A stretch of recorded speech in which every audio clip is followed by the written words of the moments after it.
Hi everyone, Cassie Kelly here with On Point Holistic Marketing. We're going to go over some of the features in Zoom for if you're hosting a meeting or teaching a class. These are some of the controls and different aspects that you will need to know and be familiar with. If you notice, when I don't have my mouse on there, you don't see any controls at all. And this is how it is. So you have to move your mouse, or if you are on a mobile phone, tap your screen, and I'll show you the mobile options at the end from my phone. But for right now, we're going to focus on the desktop view. I definitely think it's easier if you're using like a laptop or a computer to manage everything and teach your class and run your meetings that way if you have that option. So when you roll over it, now this one, it says that I'm not joined with audio just because I'm recording this using a different software so that I can show you all of the Zoom functionality.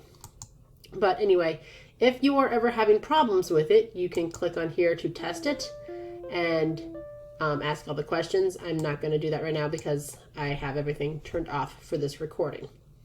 But just so you can see, well, actually, I think I can join the audio here. And you can see that I am set to join with computer audio. The phone call only works if you have a paid Zoom account. It does not work with the free ones. But we're going to go ahead and join here. And then now that you can see that I'm joined, I have all these different options available. And if you need to test your speakers and options, you can do that then again here. So again, if you're having any problems with the sound where you can't hear people or they can't hear you, I always go in and test this and encourage other people to as well. You can see that I do have multiple options here for both of these. So I do want to make sure that I get the right ones selected for it to work.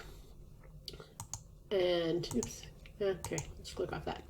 Now the next one is the video. You can see I have my video on right at the moment, and I can choose to stop video. And I do have it set up, and I'll show you how to do this, where you have a picture in here as long as you are logged into Zoom. If you are not logged into your Zoom account, even if you're joining somebody else's meeting, you have to be logged into Zoom before you join their meeting for your picture to show up there once you have that set. Well, we'll go ahead and resume this. And I'll also do just a little bit here where you can kind of see, again, if you need to, that there are different settings in here that you can play with. You can touch up your appearance. Don't think it does a whole lot. It's supposed to kind of smooth over your skin. But then you can also have different settings that work depending on what you need to do. So it's always a good idea to go in here and look. If you guys have questions about any of these, let me know and I can explain them, but I think most of them seem pretty self-explanatory. You can also see that you can also reach the different ones for all these features. But again, for the most part, these aren't things that you need to edit. They're just things to know they're there. If you want to choose a virtual background, if your background is very messy, they do give you that option. I don't love it. I went ahead, you had to download these, and I have downloaded them already. But now you can kind of see my hair, it looks weird, and it can actually be a little bit distracting because I don't have a green screen behind me. If you wanted to use a virtual background, you're probably better off if you do have your background, you just put up like a sheet or paper or something like that that's green. It would look better. Just for fun, you can even see the the video in the background. Again, though, if you have poor internet quality or you already have trouble a little bit with that, this definitely is not going to be helpful. But personally, I would much rather just leave my background than to try any of those. So this is in case you want to record the meeting. I usually just always record it to my computer, but there's some settings here and things like that if you need to customize any of those. I pretty much don't ever pay attention to the statistics, but if you have problems, it's good to know that they're there. And again, these really don't do anything. If you like keyboard shortcuts, you can play with those, but just to know that all of that is there and that closed captioning is an option. I usually find that automated closed captioning is not perfect, but it might be better than nothing. You can, make your decision on that. So anyway, just so you can see, so we did choose the virtual background already. So that's there. The participants. If you are managing a meeting, this is not on by default, but I encourage you to turn it on, especially if you have set up the waiting room where people have to be admitted. That way it makes it really easy to see it, but I like to keep it on the whole time if I am the host of a meeting or a class so that I can see what's going on.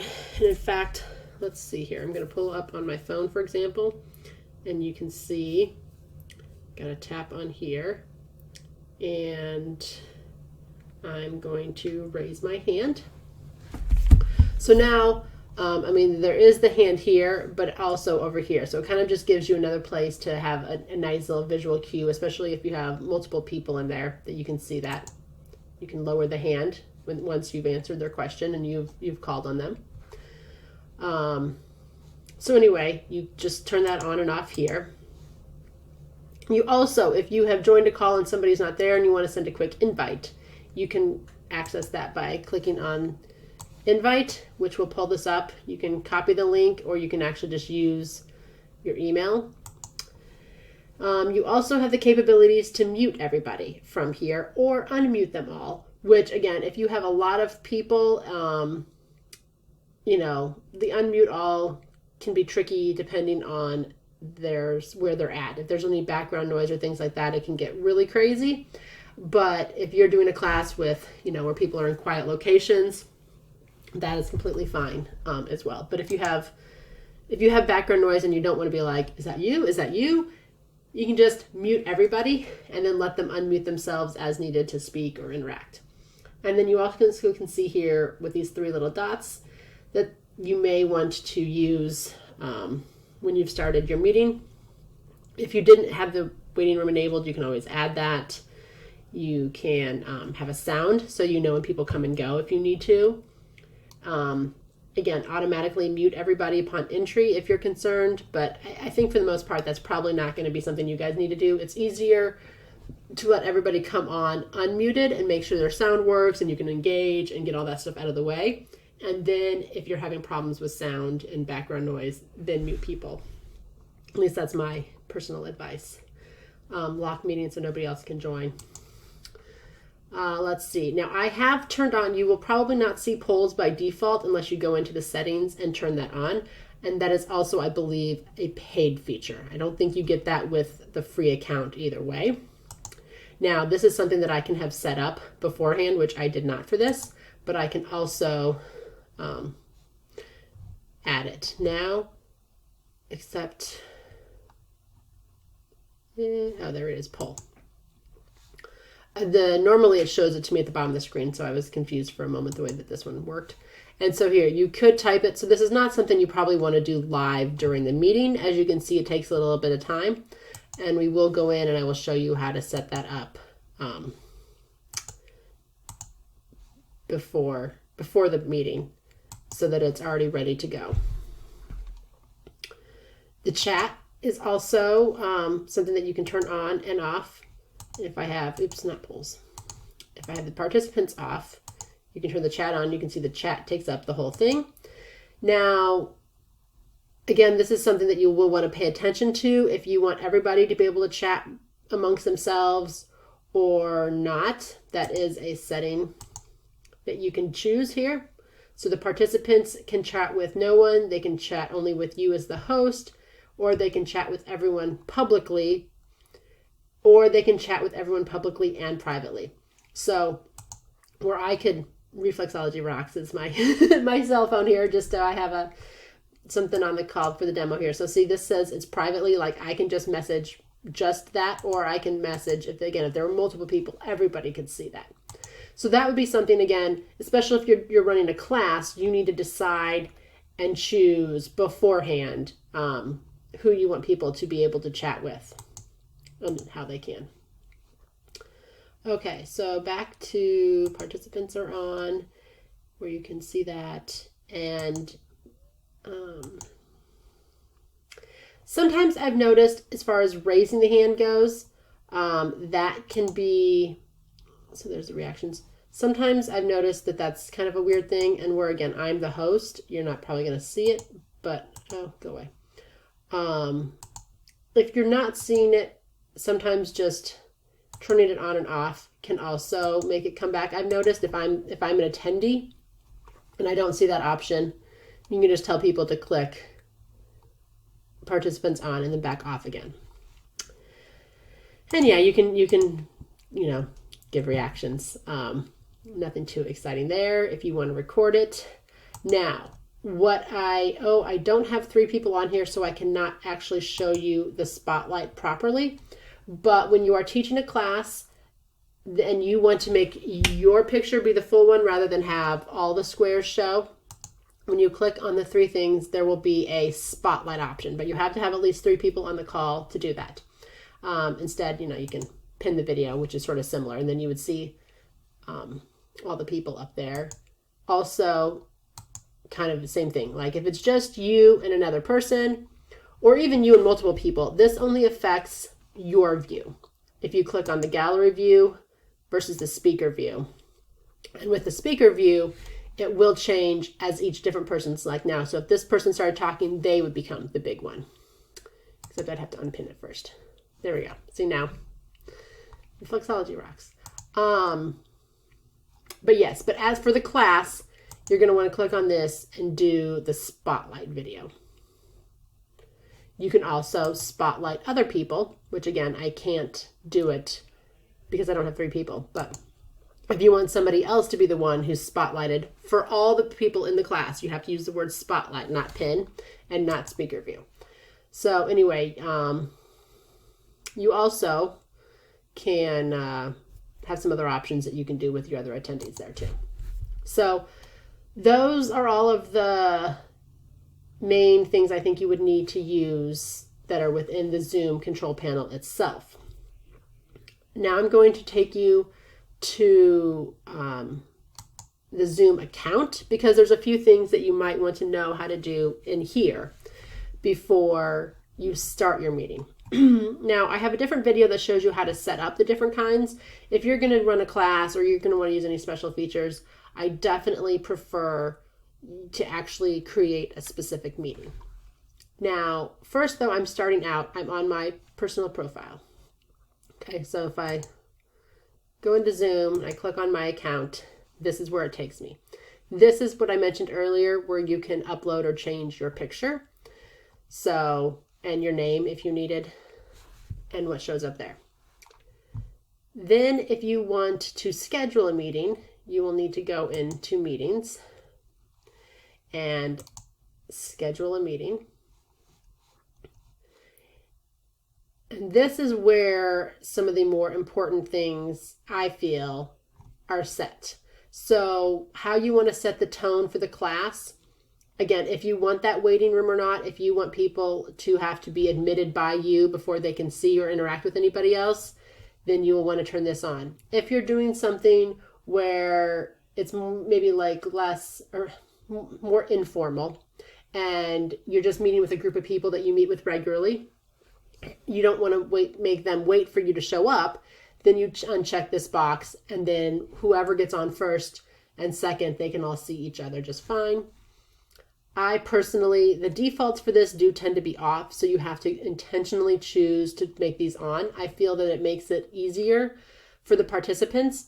There's a call that I regularly join, and for some reason, it's set to off. I think she just uses her personal thing, which is why, again, I don't like using the personal meeting or things like that because you can't control all these settings as well. Anyway, it's always annoying. I'm always like, takes me a few minutes to realize, oh wait, my video is not on, and then I have to go and turn it on. So I think it just streamlines it for everybody. And then if you have a paid Zoom account, so if you're going to run meetings, a class so that you're having multiple people in there, you're probably going to need the paid version. But if you're just doing one-to-one meetings, you can get by with the free version. Anyway, if you need to have the paid version, you'll have the option of how you want to do this. If you want people to be able to call in from their phone instead of using the computer audio or the phone audio, like on the app itself. So you're using like a phone line instead of the data. You have a choice here. I don't know why. I'm not sure exactly of a situation where, again, if somebody needs to use a telephone, why you would tell them no, but you do have that option. And let's see. Okay, so these are nothing that I use a lot, but again, like they allow participants to join anytime. That would be, again, if you don't want to have to make them wait for the waiting room. If you're doing a class or something like that and you want to make sure that you are on to greet everybody, then definitely you want to use the waiting room and not let them join anytime.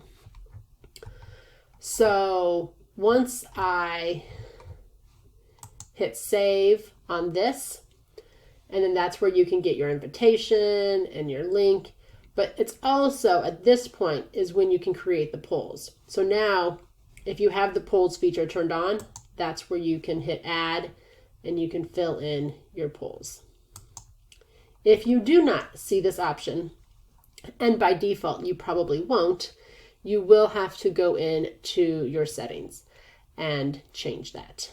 I believe you actually might have to go in through under the admin account management first, and then I'll just walk you through this. First, you can just see the profile. So that's nothing fancy. You can just check the details if you ever need to. But then when you go into account settings, this has a lot of different features, most of which I don't feel like you probably need to worry about, but I want you to know that they are here. So again, being able to use the waiting room. Again, if these are more, if there are multiple people on your account, which shouldn't apply to you, but that's how Zoom has this set up. So anyway, first I had to go in and turn on the polls. Again, you can kind of see a lot of these things. I don't feel like you need to worry about them unless you want to go through and read them all carefully and make sure you have it set up for you. But I went ahead and turned this so that the default is on for all of these, because the default was off, that I like to have people have the video on by default. And because it's easier. And then allowing participants to join before host. Again, I didn't turn that on by default. I like to still choose meeting by meeting that I have on how I want to do that. Again, I don't know if the watermark's anything you guys really have to worry about in the muting people. It's really going to depend, some of these things, on how you are interacting with your people and how you are using Zoom. Here we go, polling though. This was the one that I did have to turn on, and you can see that they do have this little version note here. So technically it might not work if people haven't upgraded Zoom to a new enough version. I believe mine is on 5 point something, and this requires 3.5. So probably most people should be able to interact with the polling.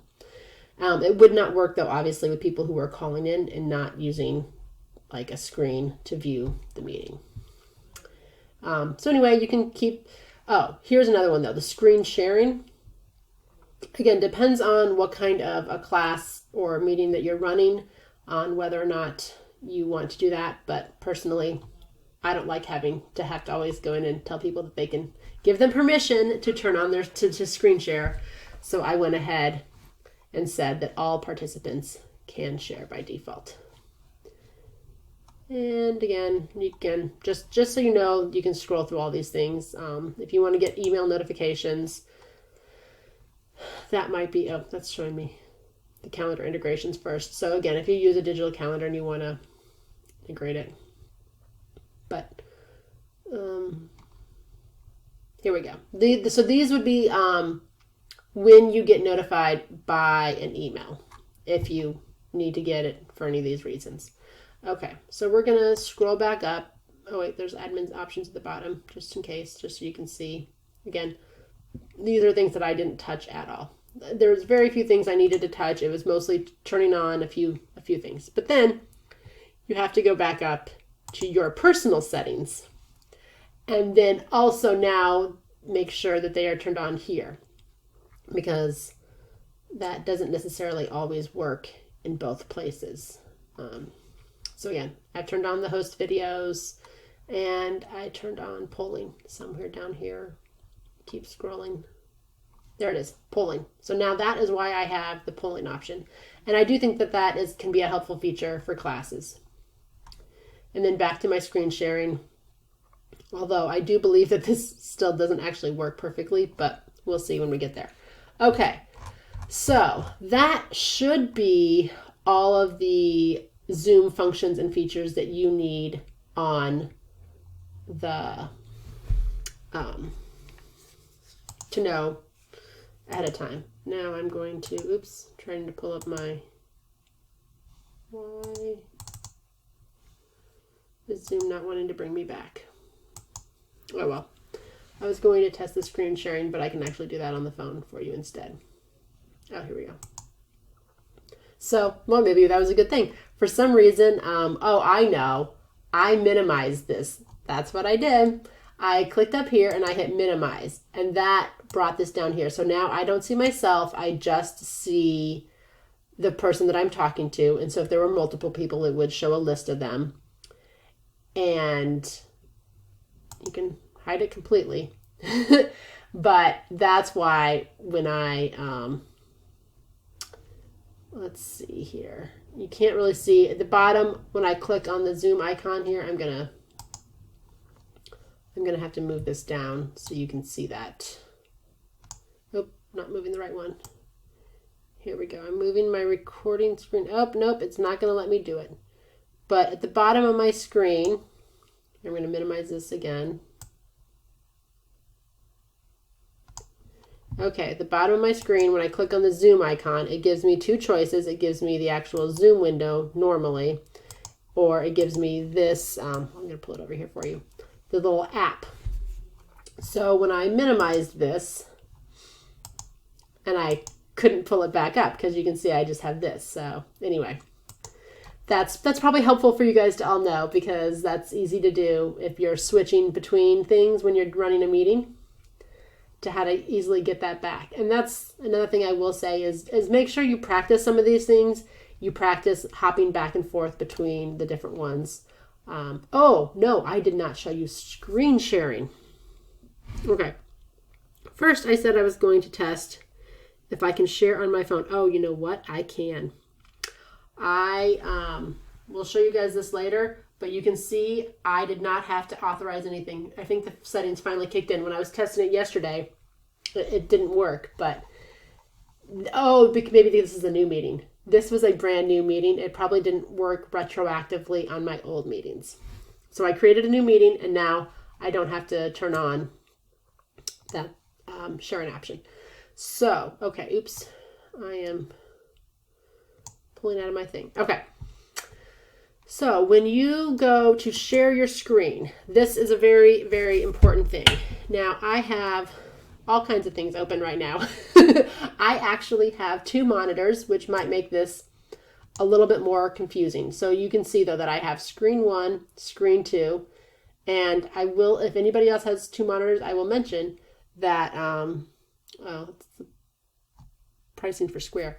Okay, I was trying to figure out what do I even have up over here. Okay, so my screen 2 is, even though these two look one way, they actually are flip-flopped. This is the one that's on my left and this one's on my right. So it's important to look carefully at what you're seeing. So this would show your entire screen. It will show everything if you're switching between programs and things like that. So if you're going to be hopping between multiple things, you might want to do that, although you might also want to be careful about what is showing on your desktop around it. Like you can kind of see at the very top right here, you can see a little bit of my background image. So just make sure everything that would be on that screen are things that you're okay with people seeing when you're sharing it. Now, instead, I can just share. So, okay, so for example, on this other screen here, you can see this would share the entire screen, or here, I can just share the browser. Now it doesn't, you can see here with the icon, it's telling me that it would be sharing just the Firefox. Now again, I have multiple Firefox windows open. So this is showing me a different Firefox window. And now if I go ahead and click on this, to share this, for example, that is all you can see. And if I try to share something else, let's see, if I open, I don't want to use that.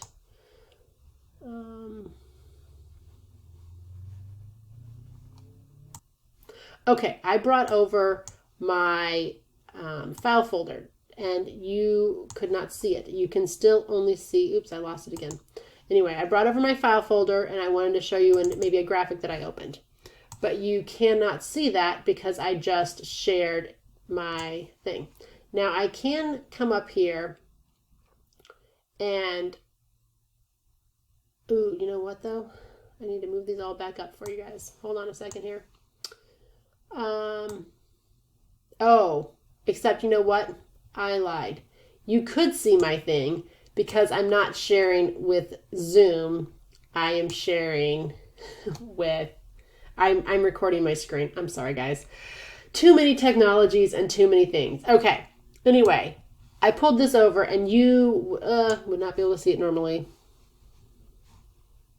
Okay. So anyway, if you were actually seeing the Zoom record, or if you were actually seeing my Zoom screen, you would not have been able to see what I pulled in there. But you could see it because I am recording everything on my screen in my thing. So anyway, when you're ready to stop share, I think hopefully you guys can see this. If you come up here, then you can see these options to annotate. You can spotlight. You can use an eraser. You can play around with all of these things, and you can do this without anybody else in the call. You can just start a Zoom call and play with all of these features and everything we're going through right now without anybody else on it. So you can test it all out, see which things you like, how you want to do it. Just for fun. There's that. I can erase it. Okay. So anyway, you want to, where was I at? Oh, I was going to stop sharing. And then now I've got this all weird here. And I wanted to do the share thing again one more time, just so you could see. But so if you want to be able to hop between different things, like you want to pull up maybe a PowerPoint and then you want to share and just go straight from it to something else, you might want to share your whole screen, although then they're going to be able to see you do all that stuff. So you need to decide, you know, how perfect you want to be on all these things. But anyway, I'm not going to share right now. I'm going to hit close on that. So I hope that made sense. The biggest thing is just, yes, if you're sharing your whole screen and everything that happens on your screen, or if you are just sharing what happens in a specific application, like I can choose the file folder, I can choose the whiteboard. So if you ever want to do that, I don't think this is, I don't know how much of this you can see, but again, so you can, you know, use the whiteboard and do different things like that. So you can stop sharing that. Back to, oh, sorry. So again, if for some reason you don't have it set up so that everybody can share and you do need to give sharing permissions, then you can do that right here. With advanced sharing options, you need to make sure it says who can share, all participants. Sometimes if you're having trouble getting there, you can also just make them a co-host temporarily if you trust them well enough for that and let them share it that way as well. But I want to make sure that I've gotten all that careful. You could also, you know, access files or anything like that, but I think it's easier to just stick with the basic options. Pick either the specific, you know, again, if you're going to switch between Firefox tabs, you can definitely do that. But if you're going to need to switch between PowerPoint and YouTube or something like that, then you're probably going to want to do this, or you're going to want to stop sharing in between each one and reshare again. So those are some of the choices for you, and hopefully that answers all your questions on the techie side of using Zoom. Other than the phone I'm going to have to record that separately, and then I will plug it into this thing. So anyway, up next, how to use some of these features as an attendee on your phone. They would probably, again, work similarly for you to be the host on your phone, but I'm just showing you from the attendee perspective. So thanks, everybody. Okay, for the phone, this is a bit unorthodox. My actual recorder that I use on my phone would not record my audio for some reason as long as I'm using Zoom. It works just fine without Zoom. It doesn't work with Zoom. So I am now playing the recording without sound and talking you through it. So it's hard to see here because it's all the black background, but if you look where my mouse is showing you here, that's kind of the edge of the phone, just to try to get your bearings here. So bear with me as we play this video, and I'll talk you through it. So, okay, you can see at the bottom down here, unfortunately I've got these player controls that are probably kind of getting in the way. But when I tap my phone, you can see those different things. Now I showed the video that's, so you can kind of see that I turned the video back off. So anyway, this picture is just the person who is technically speaking on the Zoom call as a placeholder. I just turned it off so I can show you again the features down the bottom. So you tap, and you can see there's the join audio, and you would just click on that. You would just do call over internet for the most part, unless you wanted to call with your landline. Again, you can see when I click on the video one over here, my little picture shows in the corner. And I don't know if I'm gonna, let's see what I do next. And then I turn the video back off. You can click on the participants, and then you can click on the specific person. You can see that I'm sending a chat to that person. Again, you do have the different options if there's multiple people based on how the host sets up the call as far as to who you can send it to. And I'm probably just hitting close to get back out. And you can see the participants and hit close again. And now I'm back to the main screen where I can see the person who is talking with their video off, because you just see the picture. I clicked on the three dots, and that gives you a few options. There you can see where I raised the hand, so there was the three dots right there. Now I lowered my hand, and that just showed you the meeting settings from the phone. So pretty much that's where all the things are. I think I swiped to get to this safe driving mode, and then you can swipe back to go to the regular interactions. It's kind of one of those, it's probably just easier to play through it than to watch this demo here, but I'm trying to switch between the things. So I had to turn the video on both my phone and my computer, so you can kind of see when you tap on the little ones down here, it'll switch which one is showing. And again, if you have multiple people, you can do things. I'm just showing you those three dots again with the emojis if you wanted to click on anything. But that's pretty much it. It's going to go through a few more things, but just remember, tap on your phone to get all your little control panel options and have fun with it. It's pretty easy, works similarly, just maybe sometimes it's a little bit harder to find the options. So hope you feel comfortable using Zoom now, either on your phone or on the computer.